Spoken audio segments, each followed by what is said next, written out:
안녕하세요. 오토기 김병임입니다. 이번에는 ECU 튜닝과 관련된 내용을 질문하신 분들이 많으셔서 그 부분에 대해서 말씀을 드리도록 하겠습니다. 자, ECU, 자동차의 뇌라고 불리는 ECU는 Electronic Control Unit이라는 말의 약자입니다. ECU 튜닝 하면은 엔진의 동작을 제어하는 Electronic Control Unit을 튜닝을 해야 되느냐 말아야 되느냐. 튜닝하는 방법에는 이미 완성된 브랜드에서 값을 넣어서 저장해서 ECU 모듈을 바꾸거나 아니면 그 데이터를 플래시 롬을 사용해서 덧입히는 방식이 있고요.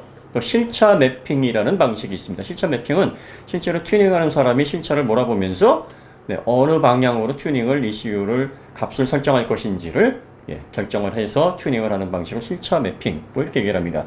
그러니까 ECU는 왜 매핑이라고 얘기를 하냐면 ECU 안에 들어있는 정보가 그 매트릭스 그 파라미터들이 엔진의 인젝터의 분사 타이밍, 그 다음에 연료량 뭐 이런 것들에 대한 세세한 정보들을 넣어서 그 짜여진 값대로, 다시 말하면 그 맵대로 엔진이 구동하게 할 수 있는 그런 매트릭스 정보들이 그 안에 들어가 있기 때문에 그냥 매핑이다 이렇게 흔히들 얘기를 합니다. 자, 그럼 결론부터 말씀드리면 ECU 매핑은 최근 차를 기준으로 해서 손대시지 않는 것이 현명하다라고 저희는 생각합니다. 다시 말하면 ECU 매핑 하지 않으셨으면 한다라는 것이 오토비오의 개인적인 견해입니다. 자, 그러면 이 얘기를 좀 풀어보겠습니다. 제가 자동차를 리뷰하시는 분이든 자동차 기자분이든 아니면 자동차 마니아 분이든 간에 꼭 만나서 질문하는 내용이, 습관적으로 질문하는 내용이 하나 있습니다. 이게 뭐냐면 자동차에 ECU가 몇 개나 들어갈까요? 라는 질문입니다. 자, 그런데 공교롭게도 애석하게도 뭐 제가 대인관계가 넓지 않아서 그런지는 모르겠습니다만 이 질문에 대한 정답을 말씀하시는 분이 단 한 분도 안 계셨어요. 자동차 리뷰를 오래 하셨던 분도 그렇고 자동차 기자를 오래 하셨던 분들도 그렇습니다. 보통 뭐라고 얘기를 하시면 ECU 뭐 하나 있는 거 아닙니까? 또 어떤 분들은 차종에 따라서 2개 들어가는 차종도 있어요. 네, 이렇게 말씀을 하시는 경우가 대부분이었습니다. 그래서 제가 ECU가 혹시 최소 50개에서 많게는 400개까지 들어간다는 걸 아십니까? 그러면 굉장히 당황스러운 눈빛으로 쳐다봅니다.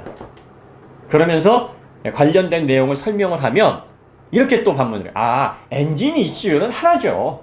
저는 엔진 ECU를 얘기하는 겁니다.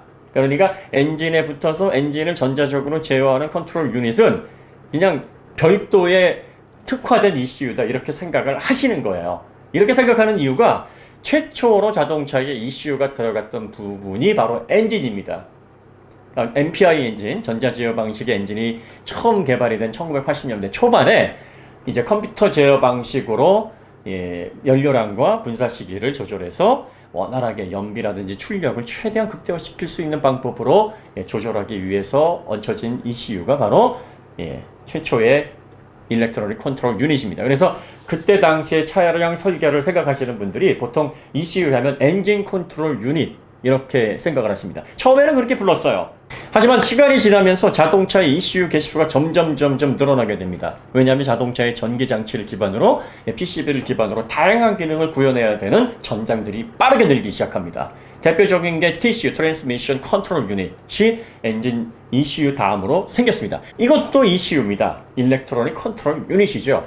자, 그 다음에 안전벨트와 관련해서도 ECU가 들어가기 시작을 합니다. 안전벨트 뭐 사고 났을 때 위급한 순간에 조여 주든지 뭐 체중에 맞게 조임의 정도를 조절한다든지. 자, 에어백에 들어가는 ECU도 있어요. 에어백도 뭐 1세대, 2세대, 3세대, 4세대 이렇게 진화를 해왔습니다만 지금은 탑승자의 체중까지 조절해서 폭발 압력까지 조절을 해주는데 그걸 조절해 주는 게 바로 ECU입니다.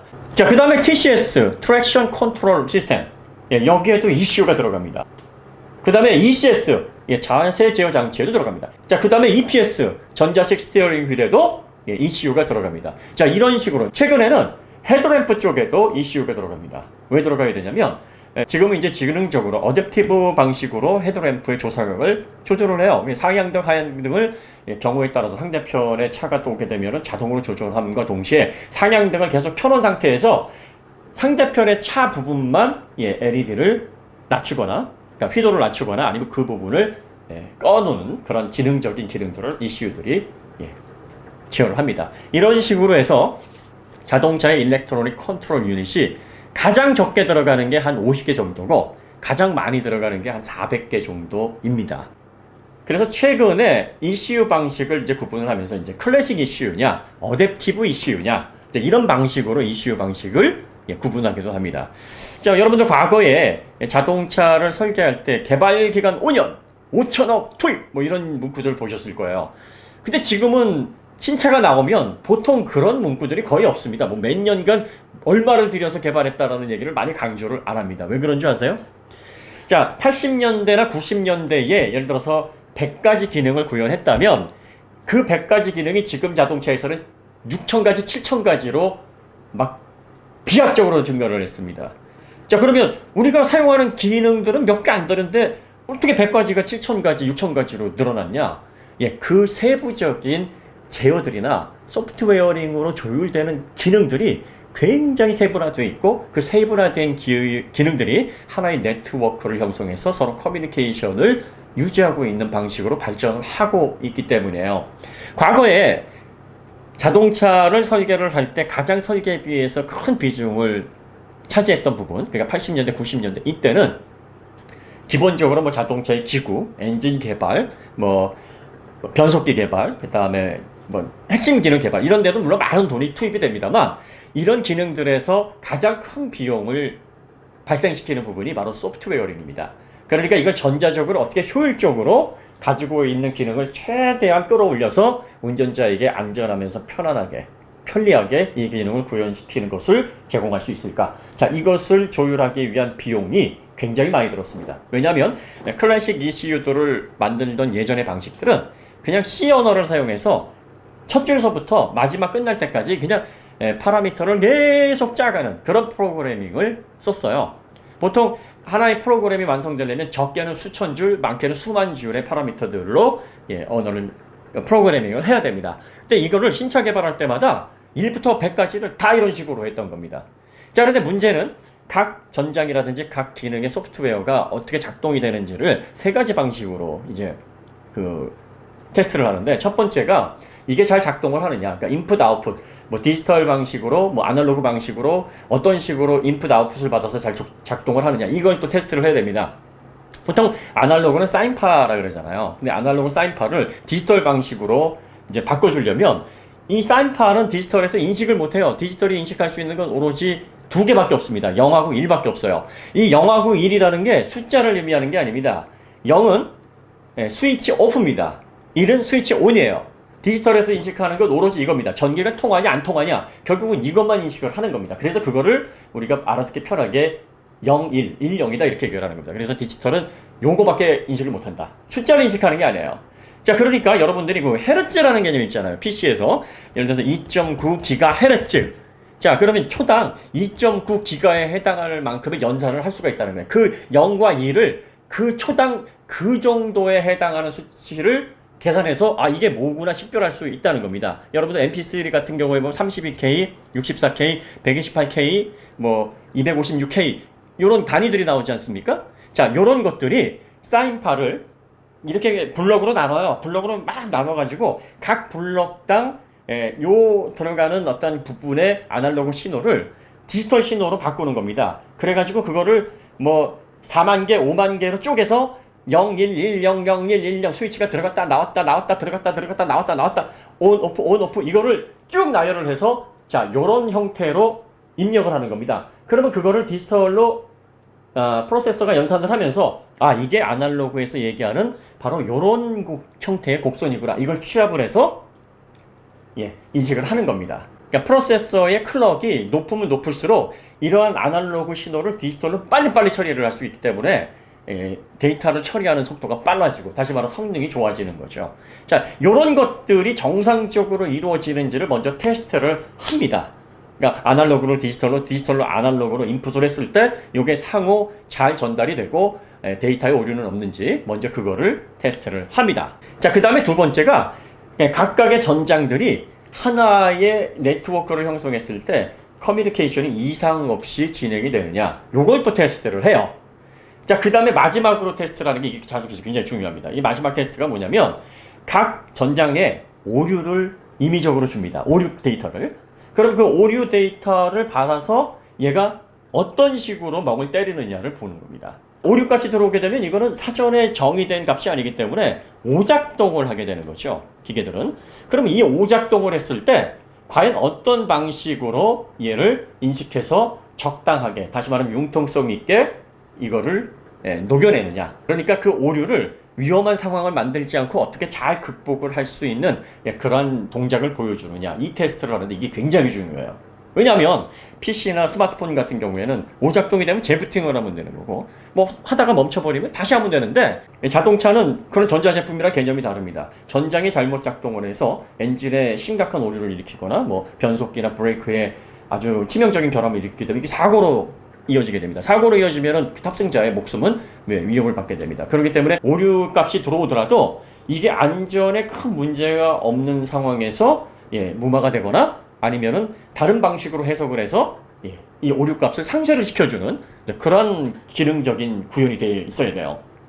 그런데 이런 오류 값을 딱 줬는데 뭐 기계가 완전히 멈춰버린다든지 아니면 막 미쳐서 날뛴다든지 뭐 이런 현상이 벌어지는 가능성이 높아요. 그러니까 이런 가능성이 딱 벌어지게 되면 이 자동차의 소프트웨어링을 C언을 통해서 1부터 100까지 수작업으로 수동으로 클래식하게 이렇게 프로그래밍 했을 때는 이거 처음부터 다시 했어야 됩니다. 오류를 찾기 위해서 하나 다 그 파라미터들을 검색해보고 어디에서 오류가 있는지를 찾아내고 이게 찾기가 불가능하면 아예 폐기.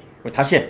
자, 이래서 하나의 장치가 그 구현이 되거나 특별한 기능이 하나 얹어지게 되기까지 수많은 시간과 테스트, 비용 이런 것들이 투입이 되는 겁니다. 그래서 제조사들이 그런 비용을 썼기 때문에 이렇게 많은 비용을 들여서 이렇게 많은 기간을 통해서 우리가 이런 신차를 냈으니까 고객 여러분 사주세요 하는 거예요.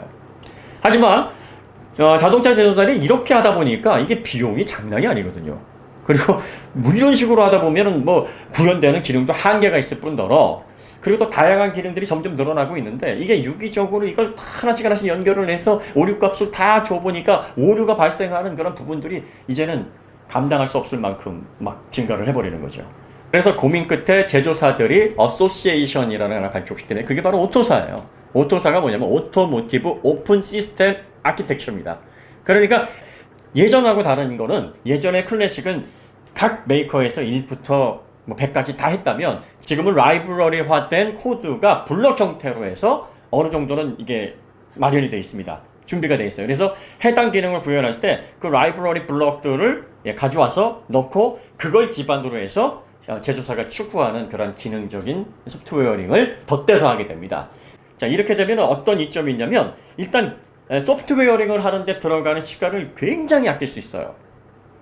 이미 규격화된 모듈이 있기 때문에 기본적인 기능을 깔고 그 위에다가 제조사가 추구하는 방향의 기능들을 더 입히기만 하면 되는 거니까 굉장히 이제 설계 자체가 단순해진 겁니다. 자, 그리고 가장 여기에서 효율적인 거 어떤 특정 기능에서 이제 오류 값을 임의로 넣었는데 오류가 생겨요. 그 예전에는 처음부터 다 그걸 뒤져서 어디서 발견이 되는지를 찾았어야 되는데 지금은 라이브러리에 대한 코드의 블럭에서 딱 그 오류가 발견이 되면 거기에서만 찾아서 수정을 하면 되는 그런 효율적인 설계 패턴으로 바뀌었습니다. 그래서 최대 지금 자동차를 개발할 때 소프트웨어링에 들어가는 비용을 한 90배에서 100배 정도는 낮출 수 있게 됐다 그래요. 기간도 더 짧아지고. 하지만 과거에 비해서 기능이 100개, 뭐 200개 수준이 이제 5,000개, 6,000개, 7,000개로 늘어났으니까 역시 뭐 자동차 신차를 개발하는 기간은 과거에 비해서 여전히 비약적으로 뭐 짧아진 건 아닌데 그 수많은 전쟁과 그 수많은 기능들이 자동차에 들어감에도 불구하고 오늘날의 자동차들이 굉장히 빠른 시간 내에 예전과는 더 저렴한 개발비를 투입해서도 자동차가 개발이 될 수 있는 그런 환경이 된 거죠. 자, 그리고 또 한 가지는 이미 자동차는 기계적으로 2000년을 넘어서면서부터 공학적인 발전은 이제 한계에 도달했다. 이제 더 이상 기계적인 발전, 메커니즘적인 발전은 기대할 수가 없다. 이렇게 얘기를 했었어요. 하지만 그로부터 19년이 지난 지금 최근에 나오는 차와 2000년 왔다 갔다 하는 시기에 나온 차를 비교해보면 비교할 수 없을 만큼 차가 좋습니다. 자, 왜 그럴까요? 그때 당시 엔지니어들이 과신을 해서 아니면 미래의 기술이 얼마나 발전할 것에 대한 통찰력이 없어서 그랬을까요? 아닙니다. 20년 전에 엔지니어들이 했던 얘기는 맞아요. 공학적으로, 물리적으로 발전시킬 수 있는 한계점은 이미 2000년 그 내외에서 정점을 찍은 게 맞습니다. 하지만 그때 당시와 지금하고 다른 건 자동차에서 소프트웨어가 차지하는 범위가 비약적으로 향상이 됐다는 거예요.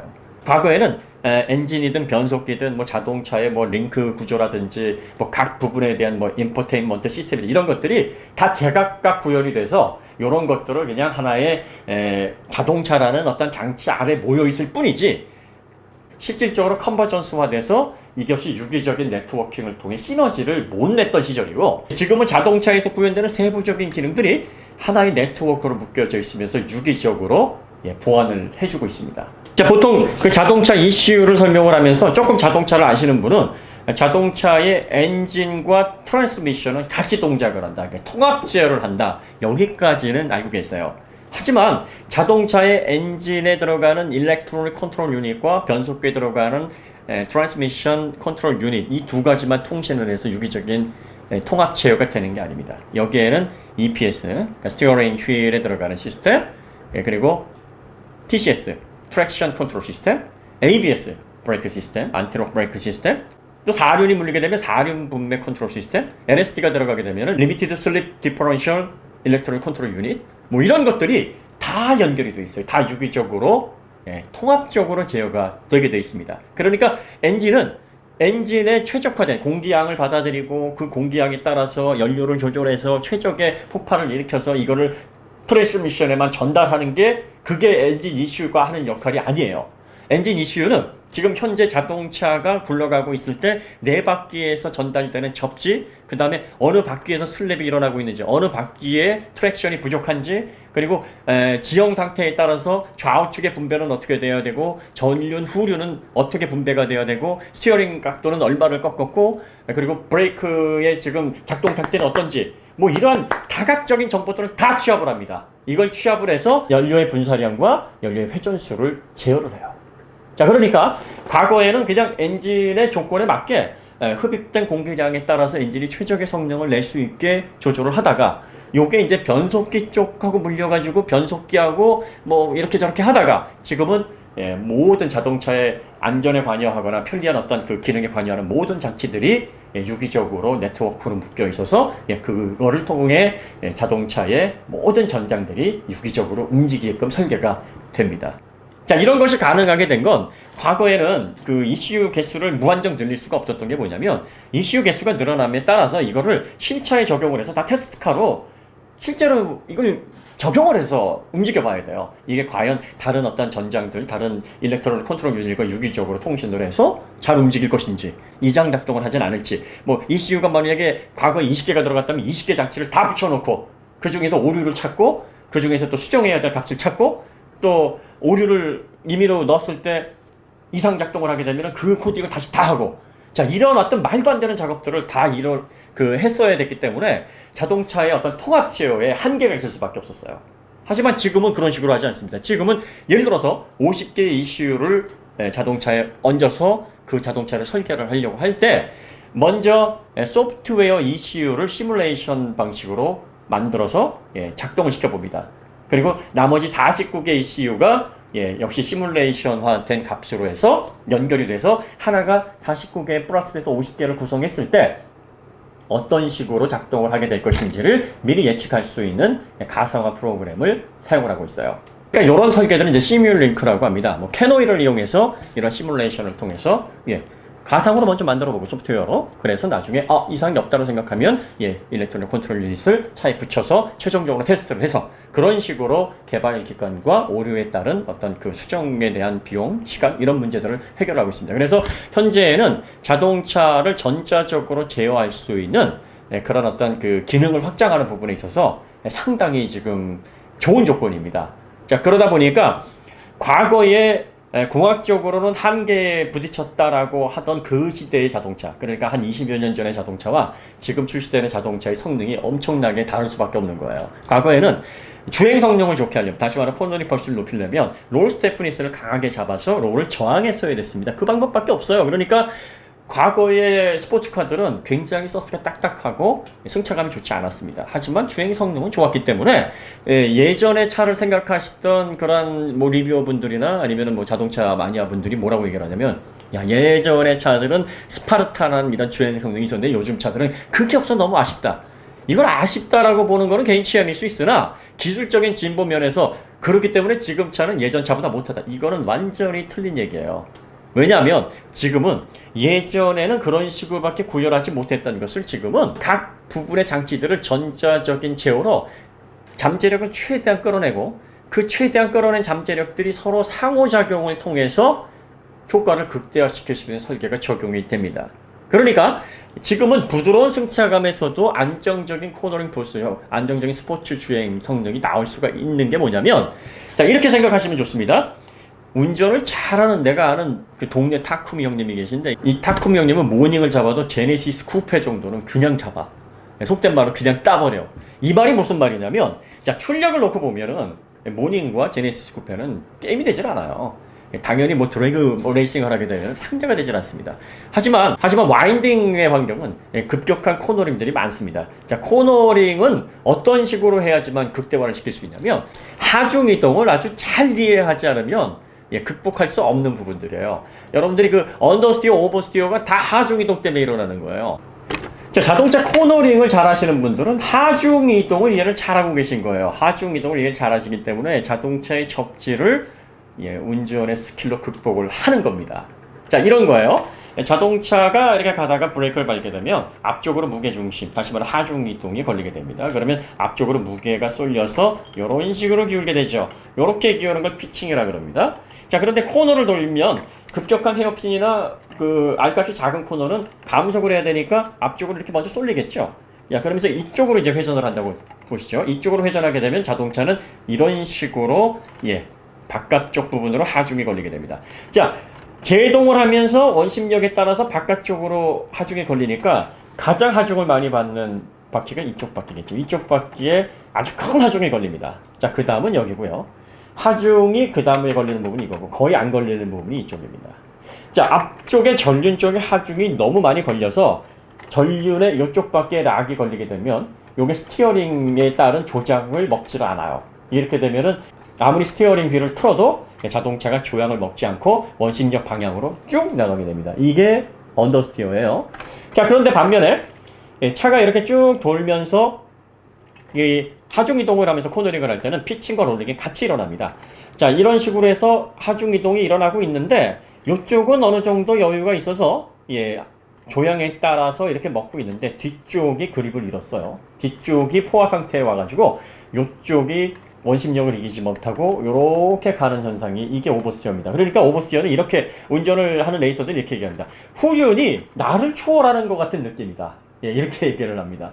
자, 그러면 운전을 잘 하시는 분들은 이 하중 이동을 이해를 잘하고 계세요. 그러다 보니까 이 네 바퀴의 접지를 최대한 고르게 분산을 해서 트랙션을 잃지 않고 조향을 잃지 않으면서 빠른 속도로 코너를 탈출하면서 그리고 탈출 가속을 원활하게 할 수 있는 그 비결을 알고 있는 겁니다. 드라이빙 스킬로 그걸 극복하는 거예요.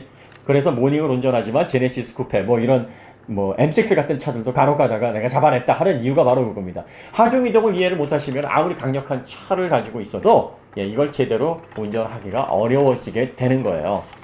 자, 그런데 바로 과거에는 이러한 어떤 하중 이동에 대한 스킬을 운전자가 스스로 운전 스킬을 통해 접지를 잘 분배를 해서 슬슬 달래면서 타야 됐었다면 지금은 자동차가 상당 부분 그걸 해줍니다.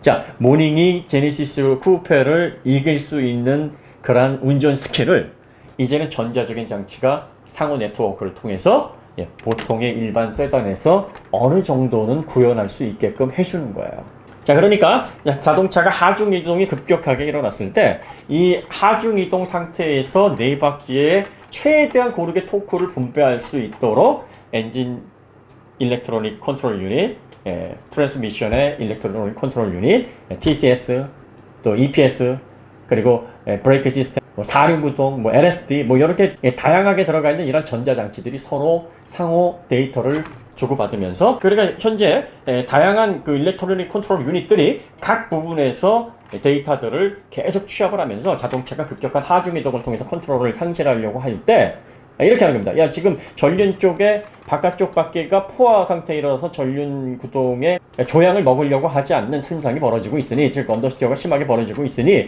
안쪽 바퀴 쪽에 브레이크 걸어, 그리고 뒤쪽 바퀴 쪽에 토크를 줘서 회전수를 약간 높여, 뭐 이런 식으로. 그 다음에 후륜 분배, 뭐 사륜 구동 같은 경우에는 후륜 쪽으로 한 25% 30% 보내. 그래서 전륜 쪽에 여유를 좀 만들어줘. 그럼 언더가 빠질 거야. 야, 이런 것들을 순식간에 커뮤니케이션을 하는 겁니다. 그러면 그 엔진 이슈는 거기에 맞게 분사량과 엔진 회전수를 자동으로 조절을 하게 되는 거죠. 자, 이런 것들이 종합이 돼서 지금은 웬만큼 운전 스킬로 극복해야 되는 그런 기능들을 자동차가 스스로 극복을 하는 거예요. 그래서 과거에 20년 전에 출시된 자동차와 지금 자동차가 개념이 너무나 달라요. 롤을 허용하면서도 주행 안전성을 이만큼 가지고 왔군요 라고 바로 그 얘기입니다. 바로 그 얘기예요. 그래서 저희가 링크의 구조만 보고 몰라요 하는 것들이 이 차에는 지금 몇 개의 ECU가 들어가 있고 그 ECU들이 어떤 식으로 상호작용을 하고, 그러면서 자동차가 트랙션 컨트롤 그리고 안정적인 주행, 코너링 포스를 높여가기 위해서 어떤 식으로 작용할지는 실제로 타보고 느껴보고, 그리고 나서 이제 링크를 보면 링크 자체도 이런 식으로 스포츠성이 좋게 설계가 돼 있고, 이 차에 뭐 자세 제어라든지 트랙션 컨트롤이라든지 엔진 제어, 뭐 트랜스미션 제어, 뭐 각 부분의 제어들이 이렇게 유기적으로 소프트웨어링이 잘 돼서 이런 결과가 나오는군요 라고 평가를 하는 겁니다. 그래서 최근에 제가 한 얘기 중에서 SUV 선택해서 사륜구동은 될 수 있으면 집어넣으면 안전성에 큰 도움이 됩니다 하는 얘기가 바로 그거예요. 우리가 하중이동이 자동차에 걸리게 됩니다. 하중이동은 주로 코너링에서 많이 걸리게 되니까 피칭하고 롤링이 같이 동시에 일어난단 말이에요. 그런데 이 피칭이랑 롤이 생기는 정도는 이 서스펜션의 롤 스테프니스랑 관계가 많습니다. 그러니까 차고가 낮고 서스펜션의 롤 스테프니스가 강하면 피칭이랑 롤은 덜 일어나게 돼 있어요.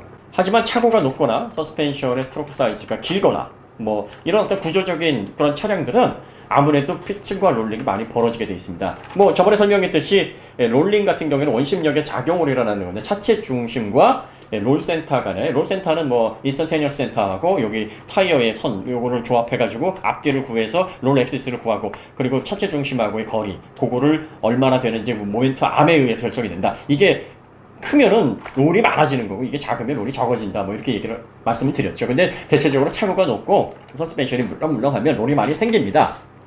피칭도 많이 생기죠. 그리고 하중이동 때는 이 두 가지가 동시에 발생을 해요. 자, 그런데 이걸 발생을 했을 때 예전에는 그냥 요거를 모멘텀업을 작게 하고 변화를 크지 않게 하게 해서 이 롤링과 피칭, 하중이동 시에 급격하게 오버와 언더를 내는 그런 요인을 차단을 했다면, 지금은 이거를 충분히 허용하고 요걸 트랙션으로 잡는 거예요. 그 트랙션으로 잡는 게 각 이슈들이 유기적으로 차량의 주행 상태나 접시 상태, 그리고 이 하중이동이 작용하는 상태를 다 커뮤니케이션을 통해서 이 최종적으로 분사라든지 엔진의 출력 이런 것들을 조율을 하는 겁니다. 그렇기 때문에 어느 정도 롤이 있음에도 불구하고 차가 안정적으로 잘 돌아가는 거예요. 그래서 꽈뚜로 같은 경우에 차를 믿고 이제 어느 정도 던지셔도 된다. 예전에는요, 운전 좀 하시는 분들이 늘 하는 얘기가 차 믿고 던지지 마세요. 절대 차 믿고 던지시면 안 됩니다 했는데, 지금은 어느 정도 차 믿고 던지셔도 돼요. 왜? 차가 그 정도, 어느 정도 여러분들이 못하는 운전 스킬을 어느 정도 차가 해줍니다. 그렇기 때문에 지금은 그냥 위급한 상황이든 아니면은 뭐 예를 들어서 그 빙판길에서 차가 쭉 미끄러지고 있어요. 그럼 예전에 분들은 브레이크를 뭐 끊어 밟다든지 아니면은 뭐 브레이크를 너무 세게 뭐 이런 어떤 각각의 개인의 팁을 가지고 계시지만, 지금 ABS가 그 기능을 다도록 그냥 꾹 밟으시면 돼요. 그러면 알아서 차가 트랙션을 분배를 해주고 알아서 출력 회전수를 제어해서 최대한 차가 손상을 덜 입게끔, 사고에 최대한 덜 노출되게끔 안간 힘을 씁니다. 여러분들이 레이서 수준의 스킬을 가지고 있다 그러면은 한번 도전해 보시지만, 그 정도 스킬 없는 일반 운전자라면 그냥 차를 믿으시는 게 지금 방법이에요. 지금은 그런 식으로 차가 안정적으로 잘 설계가 돼서 나옵니다. 자, 여기까지 얘기를 드린 그 결론을 맺어보면은요, 그래서 ECU, 최근에 출시되는 차들은 ECU 튜닝을 함부로 하시지 마세요. 여기서 말하는 ECU는 여러분들이 흔히 생각하는 엔진 컨트롤 유닛입니다. 여러분들이 ECU를 튜닝하는 건, 제조사는 보통 엔진을 설계할 때 한 70% 정도만 잠재력에서 사용할 수 있도록 세팅을 합니다. 30%의 여유를 남겨둬요. 이걸 마진이라고 표현하시는 분들 많이 계세요. 마진이 보통 내 차 어떤 특정 브랜드, 예를 들어서 BMW 마진이 한 15%밖에 안 되는 것 같아. 벤츠는 한 30%는 남기는 것 같아. 이 얘기가 바로 그 얘기입니다. 그러니까 보통 300마력을 낼 수 있는 엔진인데 거기에 한 220, 230 정도의 출력밖에는 내질 않아요. 왜 그러냐면 이 자동차는 최소 5년, 길게는 10년 이상 사용해야 되기 때문이에요. 그러니까 당장 그 엔진이 낼 수 있는 그런 잠재력을 다 끌어내서 사용을 하게 되면 엔진을 오래 못 씁니다. 아니면은 어느 정도 사용하다 보면 문제점들이 꼭 생겨요. 그렇기 때문에 문제점들이 최대한 발생하지 않는 수준에서 출력을 딱 제한을 해놓는데 ECU 튜닝은 제조사에서 이렇게 묶어놓은 거를 내가 풀어가지고 좀 더 성능을 높게 쓰고 싶다 하는 것들이 대부분입니다. 그래서 뭐 ECU 튜닝만 해도 뭐 내 차는 뭐 한 50마력의 출력이 올랐다. 뭐 터보 차량 같은 경우에는 100마력 이상, 뭐 300마력인데 ECU 튜닝하면 아마 400마력 이런 식으로 오르게 되면 토크도 물론 그 비율대로 오르고요. 자, 그러니까 이렇게 튜닝을 하면은 내가 상위 모델을 구입하지 않아도 되니까 뭐 ECU 튜닝 하는데 뭐 적게는 한 200만 원에서 뭐 많게는 한 3, 400만 원 정도면 되는데 얼마나 좋으냐. 예, 이렇게 생각하시면서 ECU 튜닝을 하는 겁니다. 자, 제조사에서는 자동차를 세팅할 때 내구성, 연비, 성능 여기서 최적점을 찾을 수 있는 다이어그램을 그려놓고 가장 중간 형태로서 자동차가 오래 초기 상태를 유지할 수 있도록 딱 세팅을 해놓습니다. 그리고 지금의 차들은 그 ECU들이 다른 어떤 기능들과 커뮤니케이션을 통해서 원활하게 차량의 주행 상태를 컨트롤할 수 있도록 네트워크로 다 연결이 돼 있고 또 오류 값이 들어갔을 때에도 그 오류 값을 사고로 연결하지 않게끔 안정적으로 녹여낼 수 있는 그런 설계들이 적용이 되어 있어요. 그런데 단순히 출력을 높이기 위해서 엔진 컨트롤 유닛만 딱 빼서 그 엔진의 ECU의 출력 값을 바꿔놓는다. 그리고 엔진에 입력하는 그런 파라미터들을 임의대로 바꿔서 출력을 이만큼 높여놓고 엔진에 가동하는 어떤 여러 가지 데이터들을 임의로 변경해 놓는다. 자, 이렇게 되면 유기적으로 다양한 기능들과 합쳐져서 위기 순간이라든지 아니면은 좀 더 최적의 주행 조건을 구현해야 되는 커뮤니케이션에 문제가 생길 수 있습니다. 어떤 부분에 어떻게 정확히 생길 수 있다 이렇게 단정 지을 수 있는 게 아니라 엔지니어들이 수많은 실험과 오류 값을 통해서 보정을 해놨던 원래 값이 흐트러질 수 있어요. 그러면 어느 정도 출력 향상에 대한 효과는 있을지 모르지만 그 다음은 보장할 수 없는 거죠. 원래 그 차가 뭐 100의 어떤 그 안정성이라든지 전반적인 밸런스를 구현해 놓은 그런 초기 세팅이 성능은 뭐 120이 됐지만 그 나머지 거는 80, 70, 60으로 떨어져서 불안정한 상태에서 차가 운행될 수 있는 가능성이 열리게 되는 겁니다. 그래서 지금의 차들은 ECU를 함부로 만지셔서는 안 됩니다. 만약에 나는 오토사에서 모듈화된, 라이브러리화된 코드를 다 알고 있고 그래서 그 블록들도 다룰 수 있고 전반적으로 다 테스트할 수 있는 그 정도의 지식을 가지고 있다. 뭐 요 정도 되면은 한번 뭐 맡겨볼 수 있겠죠. 하지만 그런 지식을 가지고 있는지 아닌지 우리가 어떻게 확인할 수 있겠습니까? 확인할 수 없어요. 자, 간혹 여러분들이 그 제조사에서 한 30마력 정도를 업을 했는데 가격을 뭐 1,500, 2,000만 원을 받는다. 이걸 놓고서 야, ECU 튜닝만 해도 저 정도 나가는데 저거 사기 아니야? 이렇게 얘기하시는 분들이 계십니다. 사기 아닙니다. 자, 자동차 제조사에서 단순히 ECU 엔진, 여러분들이 생각하시는 엔진 컨트롤 유닛만 튜닝을 해서 출력을 30마력을 높여놓은 게 아니에요. 그 30마력을 높이기 위해서, 그 출력을 높이기 위해서 엔진 일렉트로닉 컨트롤 유닛에서 변화된 값이 있지 않습니까? 그 변화된 값과 그 엔진 ECU와 물려서 커뮤니케이션을 해야 되는 다른 ECU와의 유기적인 네트워킹, 이런 것들에 대한 종합적인 테스트가 다 이루어지는 겁니다. 그리고 역시 여기에서도 출력이 상승됐을 때 오류값이 들어가게 되면 이 오류값에서 어떻게 불안정하게 작동을 하지 않고 이걸 안정적으로 뭐 누르거나 아니면 디폴트 값을 어떤 식으로 녹여낼 수 있을지에 대한 그런 테스트들이 다 진행이 돼서 이 정도면은 요 정도 출력에서 전반적으로 우리가 처음에 생각했던 그 양산차에서 표준 출력에서 구현했던 기능들에 크게 저해받지 않고 30마력을 안정적으로 올릴 수 있으니 고객들이 가져가서 그렇게 타시면 되겠구나라고 해서 만들어낸 그런 출력입니다. 그러니까 이게 뭐 여러분들이 200만원, 300만원 투자해서 올리는 그 ECU에서 튜닝되었던 그런 값하고 그런 결과물하고 완전히 다른 거예요. 자, 그래서 뭐 복잡하게 길게 얘기를 했습니다. 요걸 이제 저희가 뭐 시승하면서 뭐 이렇게 좀 세부적으로 우리가 좀 정리하는 그런 그 기회가 있을 것 같아요. 시간이 지날수록 자동차에서 소프트웨어의 중요성이 굉장히 크게 부각되고 있어요. 이제는 뭐 절반 이상을 소프트웨어가 차지하고 있다 해도 과언이 아니죠. 여러분들이 격투기 경기 보시다 보면은 하드웨어가 어마어마하고 힘도 어마어마한데 더 왜소하고 좀 더 이렇게 좀 안 세 보이는 선수들한테 지는 경우, 뭐 속된 말로 발리는 경우가 있어요. 격투 센스에서 밀리는 거죠. 소프트웨어가 딸리는 겁니다. 뭐 저는 개인적으로 차두리 선수 팬인데 차두리 선수가 피지컬로 따지면은 뭐 유럽이든 뭐 남미든 다 씹어먹을 만한 피지컬을 가지고 있는데 아주 위대한 선수가 되지는 못했죠. 왜? 축구 센스라고 해야 되나? 소프트웨어가 물론 차두리 선수 굉장히 영리하고 똑똑합니다. 개인적으로 팬이에요. 혹시 방송 보시면 서운해하지 마세요. 네. 하지만 그 하드웨어, 엄청난 하드웨어에도 불구하고 명성이 그만큼 따라가지 못했던 것. 이런 것들이 이제 소프트웨어적인 문제라고 볼 수 있습니다. 자동차도요, 과거에 소프트웨어가 발달을 하거나 통합 제어 형태의 어떤 설계가 이루어지지 않을 때는, 고성능 차는 불편하다. 뭐, 극강의 드라이빙 머신은 모든 걸 다 포기해야 된다. 뭐 이런 형태의 어떤 인식이 강했습니다만 지금은 그렇지 않아요. 지금은 뭐 두루두루 다 가져갈 수 있습니다. 어떤 분들은 현재 페라리도 데일리카 488 같은 경우에는 그리고 데일리카로 써도 되겠냐 이런 평가를 할 정도예요. 슈퍼카 영역도 이미 지금 그런 식으로 소프트웨어 제어가 통합적으로 이루어지기 때문에 편안한 최대한 편안한 상황에서 극강의 드라이빙 환경을 만들어낼 수 있습니다. 이게 운전자가 해야 될 거를 점점점 차가 해주는데 그걸 가능하게 해주는 게 ECU들이에요. 그 ECU들이 통합적으로 제어가 돼서 통신을 하기 때문에 자동차의 전반적인 밸런스가 쑥쑥쑥 올라가고 있습니다. 자, 이런 과정에서 검증되지 않은 업체의 ECU 튜닝, 특히 실차 매핑을 한다 그래가지고 엔진 ECU만 딱 빼가지고 마음대로 값을 바꾼다? 이거 저는 상당히 자동차의 원래 밸런스를 깨는 위험한 행동이지 않을까 그런 생각이 좀 듭니다. 이번 영상도 역시 그 자동차 ECU 튜닝 하시는 분들이나 관련되신 분들의 악플이 좀 예상이 되고요. 뭐 겸허하게 받겠습니다. 뭐 이런 식의 정보를 저희가 말씀드리다 보면 이건 또 어떤 분에 따라서 민감할 수 있는 부분이거든요. 그러니까 뭐 작용 반작용이라고 했지 않았습니까? 우리가 작용을 했으니 반작용이 오겠죠. 하지만 뭐 댓글 달아주실 때 그냥 너무 험한 말은 하지 말아 주시고요.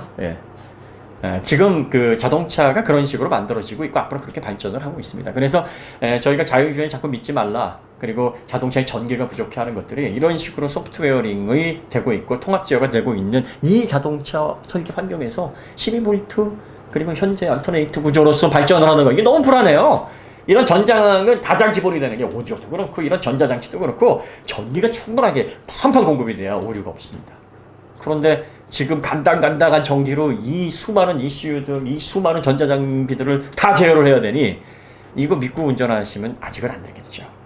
그러니까 자율주행은 이제 여러분들이 좀 피곤하실 때 살짝 이용하시는 정도로만 하시고요. 뭐 자율주행과 관련된 어떤 그런 구체적인 얘기들은 저희가 또 다음에 풀어내도록 하겠습니다. 현재 뭐 ICE 61508인가요? 그리고 또 ISO 26262 뭐 이런 소프트웨어링과 하드웨어링이 결합되어 있는 그런 규격들이 많이 생기고 있습니다. 이런 규격들을 통해서 자동차들이 몰라보게 변화되고 있어요. 그래서 자동차 리뷰하시는 분들은 최근 자동차 동향을 좀 깊이 좀 공부를 하시기를 추천을 드리고 소비자분들도 예전의 자동차와 지금의 자동차가 너무 달라지고 있고 그래서 이런 변화의 트렌드를 잘 인식을 하셔야 어떤 자동차가 또 나에게 맞는 자동차일까에 대한 확실한 기준을 삼을 수 있을 것 같습니다. 얘기하다 보니까 너무 말이 길어졌네요. 그러면 남은 주일 잘 보내시고요. 저희는 더 좋은 콘텐츠로 다시 찾아뵙도록 하겠습니다. 감사합니다.